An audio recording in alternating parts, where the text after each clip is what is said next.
Hello friends, welcome to SK knowledge hub, जहां हम पढ़ते हैं जीएस के इंपॉर्टेंट सब्जेक्ट्स के बारे में। और हमारी जो सीरीज़ है वो ज्योग्राफी की चल रही है और हमारी जो क्लासेस है वो रेगुलर चल रही है, ताकि आगामी परीक्षाओं को देखते हुए सिलेबस को जल्दी से जल्दी कंप्लीट करवाया जाए। और ज्योग्राफी के बाद जो हमारी सीरीज़ चलेगी अब वो पॉलिटी की चलेगी।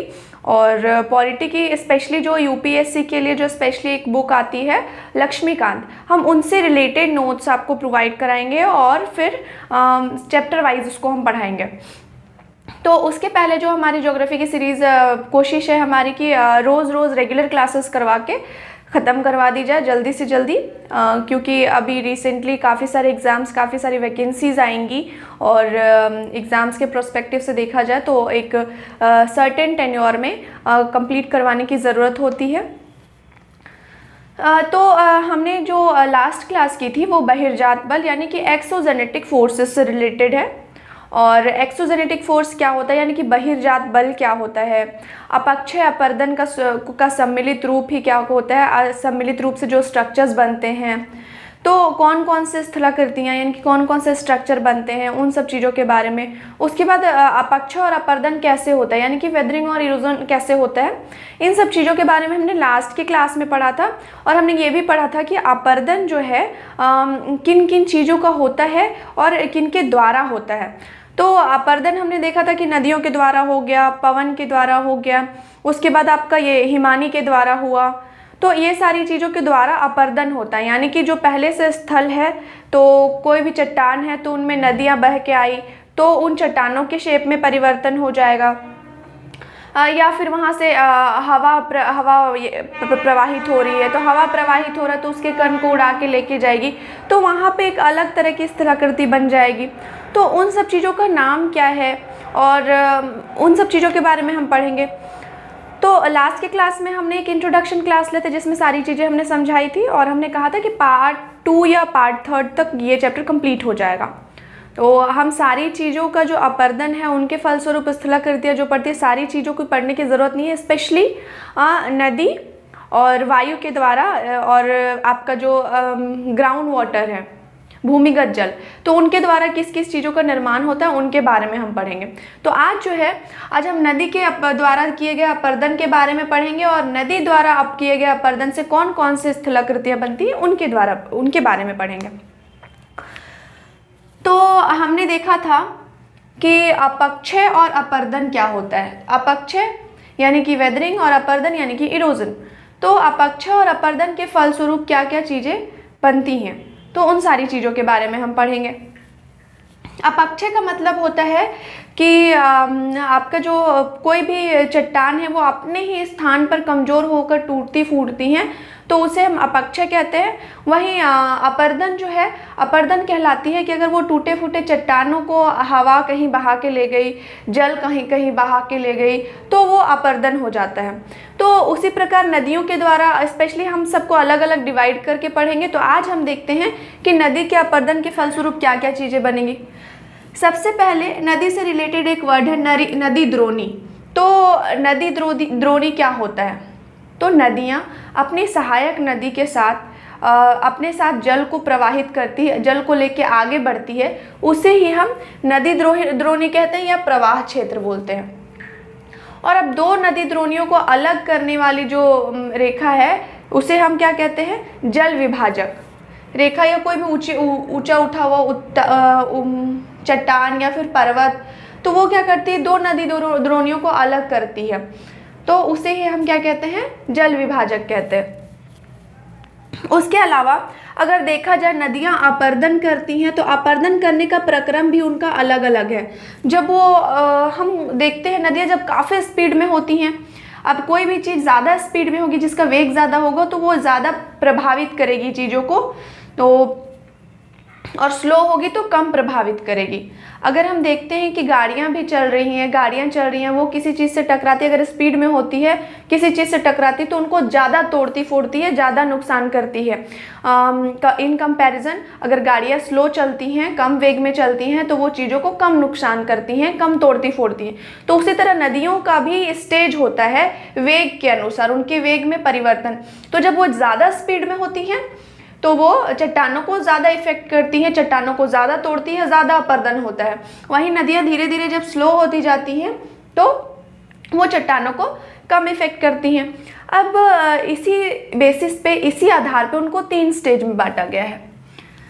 तरुण स्टेज यानी कि आपका यंग स्टेज, उसके बाद फिर प्रौढ़ावस्था यानी कि मैच्योर स्टेज, उसके बाद आपका जीर्णावस्था यानी कि ओल्ड स्टेज, इसको हम वृद्धावस्था भी बोल सकते हैं,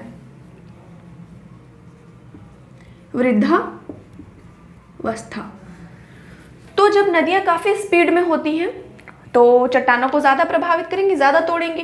अब स्पीड से बह रही है तो जाहिर सी बात है यहाँ के बड़े बड़े बोल्डर्स को, बड़े बड़े जो कण हैं, अवसादों को उड़ा के लेके जाएगी। जैसे जैसे वो स्लो होंगी तो कम उड़ाएंगी। तो उसी के आधार पे 3 स्टेज में बांटा गया। जब काफ़ी नदियों का वेग ज़्यादा होता है तो तरुण स्टेज, नदियों का जो वेग होता है, स्पीड जो होता है, धीरे धीरे नदियों के पानी का स्पीड कम होता है, प्रवाह, तो उसको प्रौढ़ावस्था। और उसके बाद धीरे धीरे नदियाँ बिल्कुल शिथिल पड़ जाती हैं, बिल्कुल धीरे धीरे स्लोली प्रवाहित होती, बहती हैं, तो फिर अब आपका जीर्णावस्था यानी कि वृद्धावस्था हो गया। तो अब देखते हैं उन्हीं के आधार पे कुछ कुछ स्थलाकृतियों का निर्माण होता है, उसके बारे में। सबसे पहले देखेंगे वी आकार की घाटी। नदियाँ हमेशा जो है भी आकार की घाटी बनाएंगी। अब कैसे? जानते हैं हम कि काफ़ी सारी नदियाँ पर्वतों से प्रवाहित होती हैं, और जिस दौरान वो प्रवाहित होती है तो उनमें जल ग्रहण क्षमता, जल काफ़ी ज़्यादा होता है। तो जब ये नदियाँ ऊंचाई से गिरेंगी, ये कोई ऊंचाई वाला क्षेत्र है, कोई पर्वतीय क्षेत्र है, यहाँ से नदियाँ गिरेंगी, तो ऊंचाई से जब गिरती है तो काफ़ी स्पीड, इनका वेग काफ़ी ज़्यादा होता है, ज़्यादा वेग होता है। तो इस वजह से यहाँ के चट्टान को वो काट देती है, और जब चट्टान को इस तरीके से काट देती है तो क्या होता है, वो वी आकार की घाटी का निर्माण करती हैं। तो ये काफ़ी ज़्यादा क्वेश्चन पूछा जाता है। नदियाँ जो है, एक यू आकार की घाटी होती है और एक वी आकार की घाटी। तो यू आकार की घाटी हमेशा हिमनद बनाएगी, ग्लेशियर बनाएगी, वहीं नदियाँ जो है वो वी आकार की, क्योंकि वो काफ़ी स्पीड से जाती है, और जल क्या करती है, स्पीड से जाके, और ये भी आकार की घाटी बनाएंगे। अब क्या होता है कि जब नदियाँ, और ये जो स्टेज होता है ये आपका तरुणावस्था यानी कि यंग स्टेज होता है। यंग स्टेज में ये निर्माण करती है भी आकार की घाटी का। अब देखते हैं कि इन्हें कहते क्या हैं। तो जब नदियाँ पत्थर को वर्टिकली काटेगी, ऐसे सीधा एकदम गिरेंगी, और गिरते के साथ अगर काटती है, और तो जो आकार बनता है भी आकार के बाद, तो इसको हम लोग गॉर्ज भी कहते हैं। जब काफ़ी ज़्यादा संकरी और ऊर्ध्वाधर दिशा में गिर रही है पानी, तो भी आकार की घाटी बनाएगी, और इसका ही थोड़ा बड़ा रूप क्या हो गया, गॉर्ज कहलाएगा। तो गॉर्ज कहलाएगा, और उसके बाद धीरे धीरे ये गॉर्ज हो गया। अब क्या होता है कि अगर नदियाँ गिर रही हैं, इस तरीके से नदियों का जल गिर रहा है, तो ये धीरे धीरे क्या होता है, ये बहाव करते करते एक बड़ा क्षेत्र बनाती हैं, तो इसे हम कैन्यन बोलते हैं। तो गॉर्ज का ही बड़ा रूप होता है कैन्यन। तो ये सारी चीज़ें अभी यंग है। कोई भी चीज़, हम भी अपने यंग स्टेज पे होते हैं तो काफ़ी ज़्यादा ज़्यादा दौड़ते हैं, ज़्यादा तेज भागते हैं, ज़्यादा चलना। तो उसी तरह नदियाँ जब यंग स्टेज में होती हैं, तरुणावस्था में होती हैं, तो ये काफ़ी ज़्यादा स्पीड होती है, और दूसरी चीज़ की ऊंचाई से गिरने के कारण ही इनका जो स्पीड है काफ़ी ज़्यादा होता है। तो ये आपका, जैसे कि सिंधु में सिंधु गॉर्ज, सतलज बनाती है सिपकिला गॉर्ज, ब्रह्मपुत्र नदी दिहांग गॉर्ज बनाती है। ये सब कुछ कुछ गॉर्ज के एग्जाम्पल्स हैं। अब देखते हैं कि जलप्रपात व छिप्रिका। तो यही इसी स्टेज में, तरुणावस्था में ही, अब यही चीज़ जलप्रपात कहलाती है। जब नदियों का जल ऊंचाई से, खड़े ढाल से तीव्र गति से गिरता है तो उसे क्या कहते हैं, जलप्रपात या छिप्रिका। छिप्रिका जो है वो छोटा रूप है। अगर छोटी पहाड़ी से गिरेगी तो उसे छिप्रिका कहेंगे।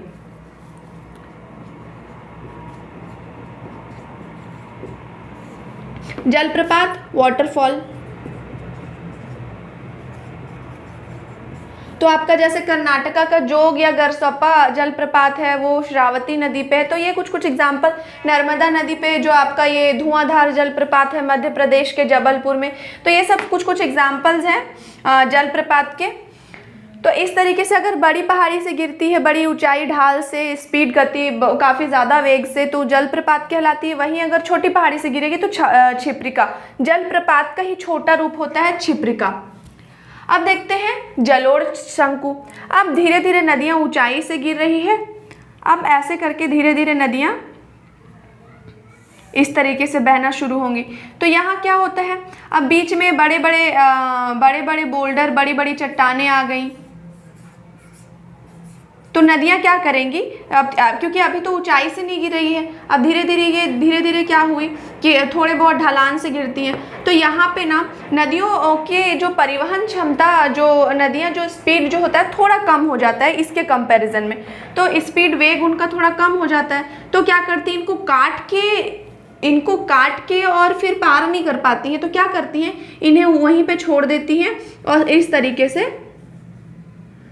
तरीके से प्रवाहित होती है बड़ी बड़ी चट्टानें।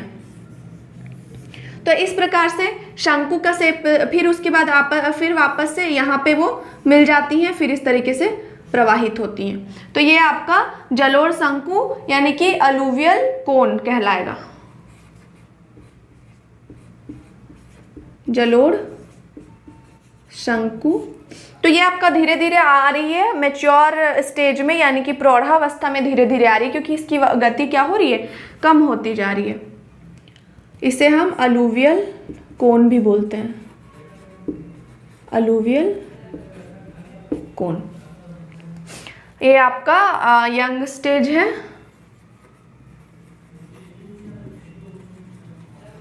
ये धीरे धीरे आ गई आपके मैच्योर स्टेज में।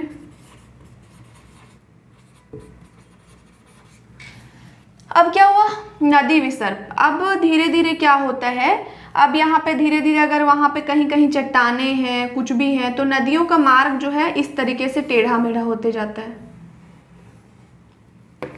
तो ये जो टेढ़ा मेढ़ा जो है रास्ता, वही कहलाती है नदी विसर्प, यानी कि मियांडर रिवर।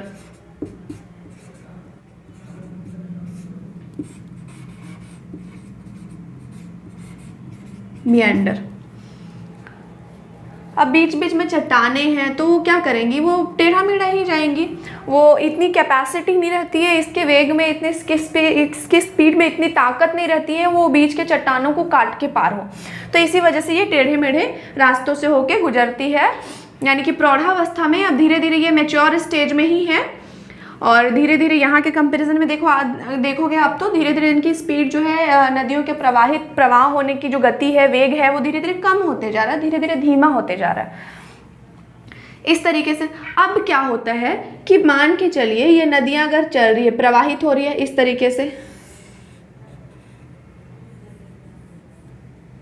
इस तरीके से नदियाँ प्रवाहित हो रही है। अब क्या हुआ, अब रास्ते में कुछ चीज़ें आ गई। मान के चलिए यहाँ पे कोई चट्टान है, यहाँ कोई चट्टान है, क्या करती है ये इस तरीके के आकार को छोड़ देती है यहीं पे, जैसे इस तरीके के आकार को छोड़ देती है यहीं पे, और फिर अब आप वापस ही बहना शुरू हो जाती है, क्योंकि बीच में अगर कोई चट्टान आ गया तो ये गोखुर लेक कहलाता है। ये क्योंकि गाय के इसका जो आकार होता है, गाय का जो खुर होता है उस आकार का होता है, तो इसी वजह से इसे गोखुर लेक बोलते हैं, ऑक्सबो लेक बोलते हैं, गोखुर झील बोलते हैं। तो नदियाँ जैसे इस तरीके से बह रही हैं तो बीच में कुछ इस तरीके का, बीच में कुछ रुकावट आ गया, अब बीच में चट्टानें आ गई इस तरीके से, तो क्या करती है, क्योंकि अब धीरे धीरे जल ग्रहण क्षमता भी इसकी कम हो गई, मतलब बहुत ज़्यादा मात्रा में अब जल नहीं रही, यहाँ पे जितनी जल ग्रहण क्षमता थी यहाँ पे उतनी ज़्यादा नहीं है, और धीरे धीरे स्पीड भी इनकी कम होती गई और बहुत ज़्यादा गहराई भी धीरे धीरे कम होती जाती है। जब स्पीड कम है तो गहरा भी तो नहीं कर पाएगी ना वो ज़्यादा ज़मीन को, क्योंकि स्पीड ज़्यादा रहेगा तो ही वो ज़मीन को काट पाएगी। तो अब क्या करती है, अपना जल का कुछ भाग छोड़ देती है, क्योंकि यहाँ बीच बीच में चट्टानें आ जाती हैं और इनका स्पीड इतना ज़्यादा नहीं रहता है कि ये इसको ले के चल पाए, तो ये अपना इसको जहाँ से रास्ता मिला वो अपना निकल लेती है। तो इस तरीके का जो शेप बनता है यानी कि नदी अपने विसर्ग को त्याग कर, अपना जो मियांडर, जो टेढ़ा मेढ़ा रास्ता, उसे त्याग कर सीधे मार्ग से प्रवाहित होना शुरू हो जाती है, बहने लगती है। और जो बच जाता है उसको हम गोखुर झील बोलते हैं। गोखुर झील, इसे ऑक्सबो लेक भी बोलते हैं। गोखुर बोलने का यही तात्पर्य है कि गाय के खुर जैसा इसका शेप होता है। ऑक्सबो लेक, इसे इंग्लिश में हम ऑक्सबो लेक बोलते हैं। अब यहाँ देखिए, यंग स्टेज में काफ़ी ज़्यादा स्पीड से प्रवाहित हो रही है, बहुत ज़्यादा वेग है इसके जल का। धीरे धीरे इसके वेग में कमी आने लगती है, तो बड़े बड़े चट्टानों को छोड़ती है, बड़े बड़े चट्टानों को नहीं, बाकी छोटे मोटे चट्टानों को तो काट के निकल लेंगी, मगर बड़े चट्टानों को नहीं काट पाती है। जिस तरीके से यहाँ पे चट्टानों को काट देती हैं वो, क्योंकि एक ही जगह पे काफ़ी स्पीड में जल गिर रहा है, तो वो आपको वो करेगी ही, खड्डा करेगी ही। और धीरे धीरे स्पीड कम हो गया तो ये बड़े बड़े चट्टान वाले क्षेत्र को छोड़ के अपना साइड से निकल लेती है और कोन शेप बनाती है। उसके बाद फिर धीरे धीरे स्पीड इसकी थोड़ी और कम हो जाती है, तो फिर सीधा रास्ता, टेढ़े मेढ़े रास्ते को अपनाती है। और टेढ़े मेढ़े रास्ते को अपनाने के बाद क्या करती है, कभी कभी कोई टेढ़ा मेढ़ा कोई विसर्ग को छोड़ देती है, और टेढ़ा मेढ़ा जो रास्ता होता है उसी को मियांडर या नदी विसर्ग बोलते हैं। उसके बाद जो अपने टेढ़े मेढ़े रास्ते में से कुछ पार्ट को छोड़ देती है, तो वो गाय के खुर जैसा बन जाता है, इसलिए उसको गोखुर लेक बोलते हैं, यानी कि ऑक्सबो लेक बोलते हैं। अब जाके इसकी स्पीड, इसकी जल गति जो धीरे धीरे क्या होता है, अब यहाँ से बहुत सारे सेडिमेंट्स लेके आ रही है, अवसाद, तो साथ साथ में नदियाँ आएंगी। अब धीरे धीरे ना अवसाद जमा होते जाता है नदियों में। अब नदियों में अवसाद जमा हो जाता है तो क्या होता है, नदियों का जल इधर उधर होना शुरू हो जाएगा, क्योंकि बहुत ज़्यादा गहराई तो है नहीं, और जल ग्रहण क्षमता भी कम हो जाएगी। इधर से जो कण लेके आ रही है, यहाँ पे चट्टानों को जो तोड़ रही हैं, तो नदियों के साथ साथ ही वो चट्टान कहीं ना कहीं चल रही है, छोटे छोटे टुकड़े चट्टानों के अवसाद बन के नदियों के साथ ही चल रहे हैं। अब जब नदी है, नदी में धीरे धीरे अवसाद भर जाएंगे तो क्या होगा, जल जो है नदी का वो ऊपर आएगा, और जब नदी का जल ऊपर आएगा तो क्या होगा, इधर उधर बहना शुरू हो जाएगा। तो धीरे धीरे क्या होता है, यहाँ पे नदियों का जल इधर उधर बहना शुरू हो जाता है, जहाँ उसे पतली जगह मिली उधर से बहना शुरू हो जाता है, इस तरीके से।